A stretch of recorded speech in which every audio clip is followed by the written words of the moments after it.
Thank you so much. It's really amazing to be here at Heavy Chef. And tonight, I just want to share the start of my story. I say the start of the story because I really believe that this is only the beginning. I'd love to share a little bit about the lessons that we've learned, but I'd also like to share with you a bit of my optimism for the future and really the opportunities that I believe we have to really recode Africa. Now, compared to other crazy entrepreneurs, I often feel like my story is a little bit more normal. So I often get asked, where's my accent from? So Afrikaans girl from Pretoria, that's my background. I went straight after high school, I went straight to university. I studied business, mathematics, and informatics. Straight after that, I went to R&B, where I joined the graduate program. So for the first 2 years, I worked in credit. So I built and coded credit risk rating models. So it was in the middle of the credit financial crisis. So it was a little bit exciting, but soon I realized that all I wanted to do was go to the starry-eyed place called deal making. So I wanted to be a deal maker in corporate finance. So I joined the mergers and acquisitions team at R&B. Now, it was really amazing, and I had an amazing opportunity where I got to work with the CEOs of the largest companies. And my favorite part of this job was that I got to listen to the CEOs of the largest companies, and I got to see how they thought about the strategy and the future of their businesses. But I soon realized they all just were talking about one thing, and surprise, surprise, it was this: the digital revolution. So it was what everyone was saying. Some knew what it was, some didn't know. They were all really stressed about what is this going to do to our business. So they were all starting incubators and accelerators and think tanks in their businesses. And they were saying, what are these fintech startups and what is it going to do to our business? But the biggest thing that all these companies were worried about is, where are we going to find the people to execute these fancy digital strategies that we've thought about? At the same time, I was working not as a software engineer, but as a deal maker. But I realized that I had the superpower. So yes, I understood business. I was working as a deal maker. But anything that I could imagine and all the problems that I faced, I could just code solutions for them. So something as simple as just putting a comms model together for a company, it used to take 3 days. But now, because I could code, I could just write very basic, very simple little plug-in, code what I wanted, connect to the data sources. And all of a sudden, things that used to take 3 days can just take 3 seconds. But I realized that I was in quite a unique position because I started off more on the mathematical side, but I could code and I understood that world. And then also I moved to the business world. But again, I was in a unique position because mostly if you look at how corporates work, it's very segregated. So the world of business was on the one side, and then the IT world was kind of separate. And these two didn't really speak to each other. And even, I feel really guilty to say this, but as a coder myself and as someone who worked in the quant team for 2 years, if someone spoke about the IT team, I would imagine a guy with long hair sitting in the basement fixing printers. I know it's really bad. But we realized that this needed to change. So in speaking both to the company that I worked for in investment banking and a lot of other companies, we realized we need new kind of skills. We need to think who are going to execute these strategies for us. So we needed people who understood business problems but could develop the solutions for them in the world of technology. Now the question was, firstly, why do these skills not exist? And then obviously the second question for me was, what are we going to do about this? So firstly, I looked at why do we not have these skills? So first of all, in South Africa, as with the rest of the world, we saw that our education system was just completely outdated. How the education system worked is you just moved through the paces, you had to just memorize facts, and actually within a space of 4 years, you were not even allowed to change the curriculum. So in this fast-paced, changing world, this just was not relevant at all anymore.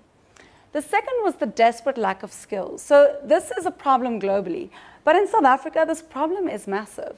If you speak to people in the industry, They advertise about 70,000 vacancies for software engineers, but speaking to the guys in the industry, they say this number is more like 200,000. Now, put that in the context, we've got 4 million unemployed young people under the age of 30, but at the same time, there are 200,000 jobs in software engineering, but the problem is we just don't have the skills to fill these vacancies. The last thing was, and this is especially relevant to South Africa, is the unequal opportunity that we have. There's only about 37% of grade ones who start school who actually finish matric, and only about 10% of those are actually exposed to study further after high school. So with all of these things coming together, I'd like to share one thing from one of our students. So his name is Quinton, and I don't want to tell you too much about him because he's a total rock star, and I don't want anyone to steal him from us. He's currently interning with us at WeThinkCode in Joburg. He's from a little township just outside of Fort Service, and he said to us that growing up, when he went to high school, he started seeing, okay, there's a little bit of a difference in the world, a difference between the rich and the poor, and there's a bit of a difference between the previously advantaged and the previously disadvantaged. But the biggest gap was between those who are exposed to opportunities who could change their lives and those who are not.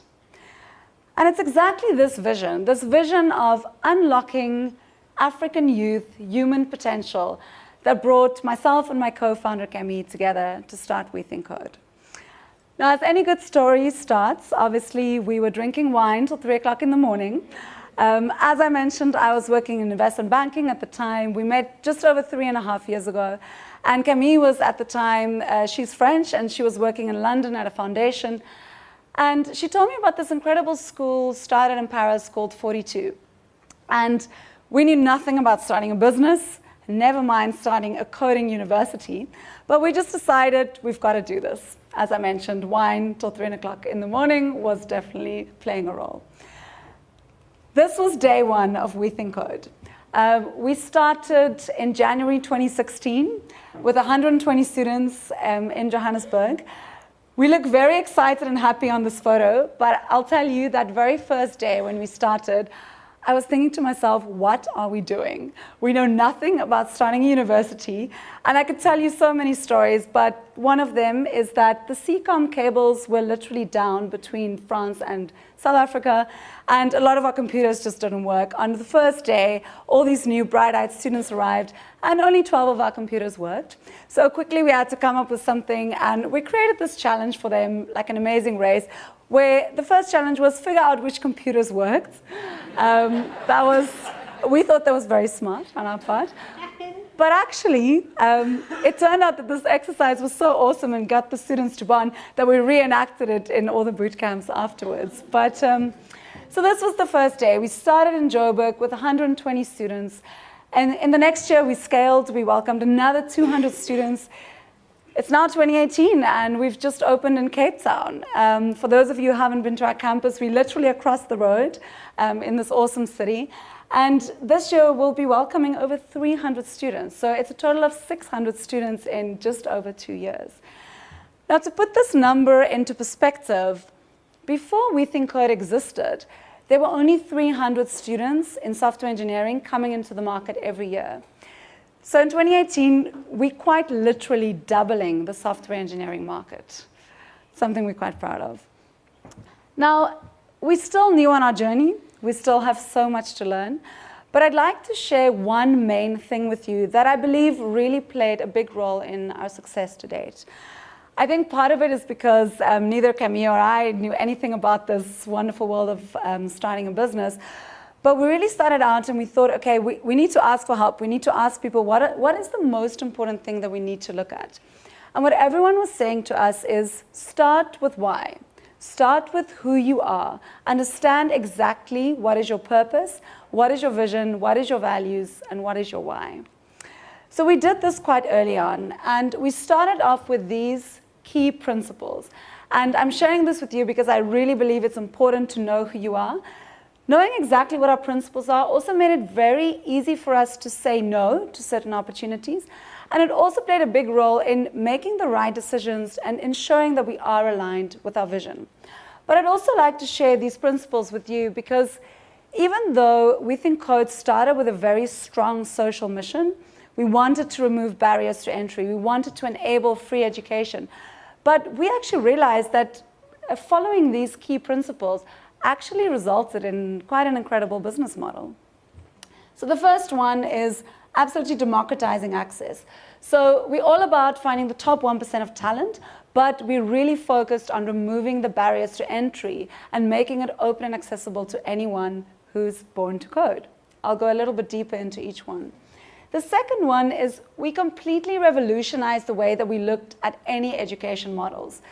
I really think you can't just look at the normal way that things have always been done. We've completely redefined the norm in absolutely almost any way possible. And the last key principle is that we really focused on partnering with industry.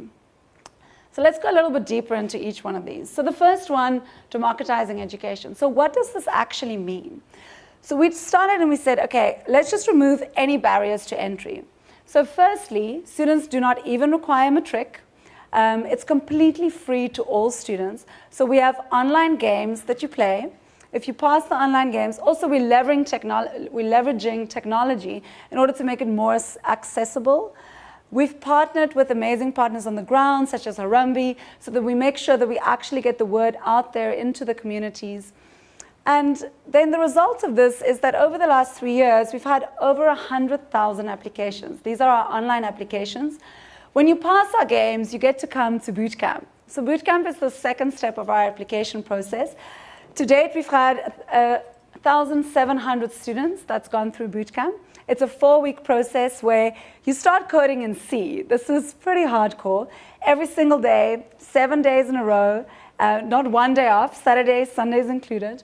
And then after the bootcamp, we select the top third. So up to date, we've got just over 600 students that we've accepted into the WeThinkCode program.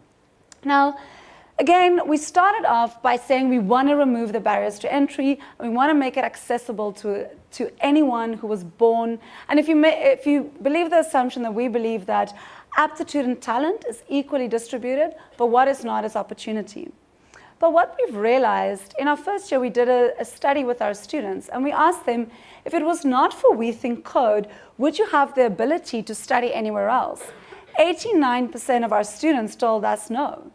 So we could potentially be missing out on 90% of the talent if we did not focus on democratizing access. And again, it started off with a social mission, but it ended up, this is actually one of our most important competitive advantages.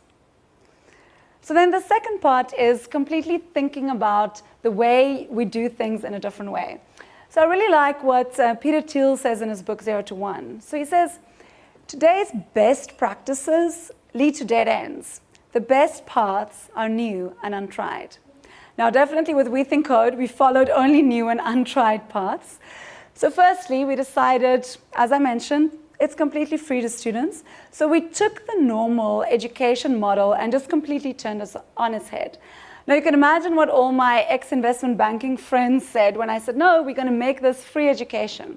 The first thing they said is, if you make something free, no one will value it. The students will just not value it. They will not show up. They will not complete the course if you make it free. The second thing they said is, no, but of course this won't work. What is the business model? A normal educational business model is that the students need the education. They need to pay the tuition. Well, luckily we didn't listen to them, and we decided to do things just completely differently. The second thing is, yes, this is a university. It's not online, it's at campus, but we have no teachers. We have no classes. Everything is based on peer-to-peer learning.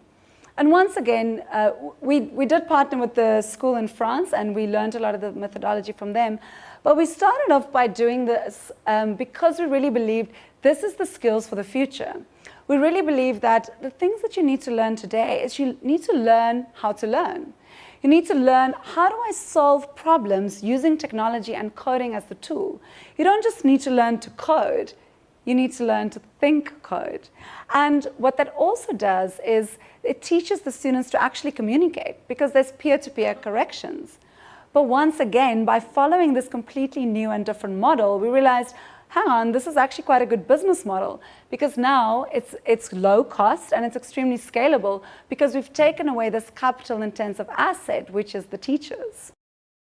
Okay, so of course the next question is, what is the business model really? All right, so again, instead of thinking of our customer as the normal consumer, which in the normal case is a student that needs to pay for tuition in order to study, and also with my background seeing in the corporate world that actually the corporates are the ones who are completely worrying about where is the talent going to come from, and we thought about the corporate as the customer. So if we just thought about things in the normal way, first of all, we would not be able to offer free education. But secondly, it's actually much easier to have a B2B model as well. We also don't really just think about our customers or our corporate partners as customers. We really think of them as partners. So what happens at WeThinkCode is companies say that we need software engineers for our businesses. They sponsor the students, they pay up front for them to go through this course. But then they also work with us very closely during the year to say, okay, what is actually happening in the industry? Let's make sure that whatever the students learn is actually relevant to the industry. After doing 8 months of studying with us, they then go do an internship for 4 months at one of the corporate sponsors. So actually the corporates are also giving their time, they're providing access to the workplace, they're providing on-the-job training. And at the end of the course, the corporates actually have the opportunity to offer employment to the students. So our students get access to the workplace and they get a clear path to employment. And these are some of the corporates that have supported us. And it's actually quite amazing for me to see that the corporates are also stepping up. And they're also realizing that if we are really going to start at changing everything, changing the economic growth in this country, we're going to also have to participate and also work together in order to make this happen. So that brings us to our mission. So our mission at WeThinkCode is that we source, develop, and place world-class African digital talent globally. So this is the WeThinkCode story up until today.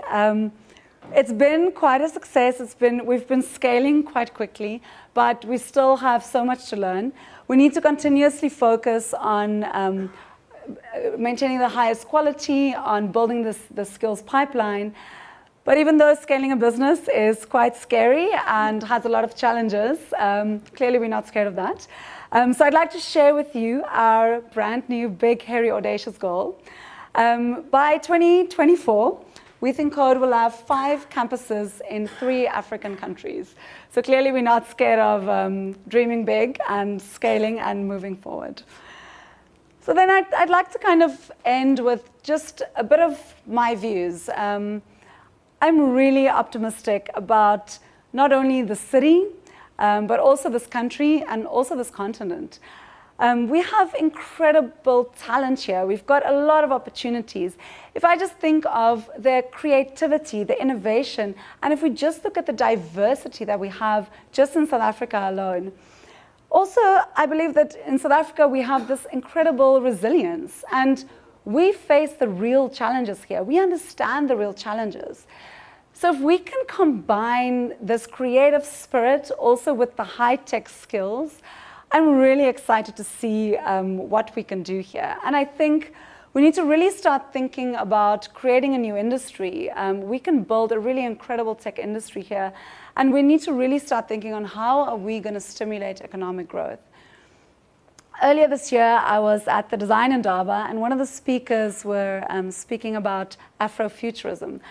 And they were saying that in Africa, the future is now. And I really resonate with this. I really think that we've got the opportunities now. We need to start acting now, and we need to take advantage of these opportunities now.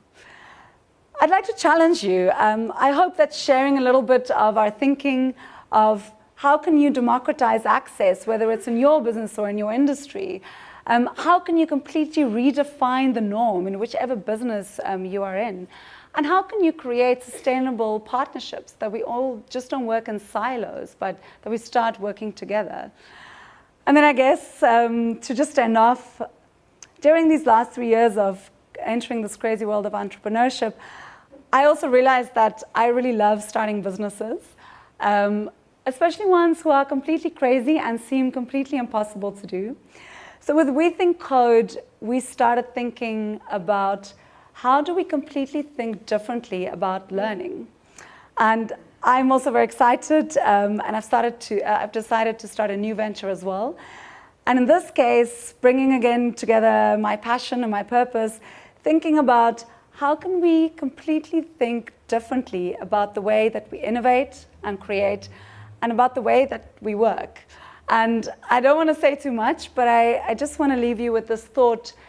Imagine a high-tech world where you can just create anything you can imagine. And imagine a real-life Wakanda right here. Thank you so much.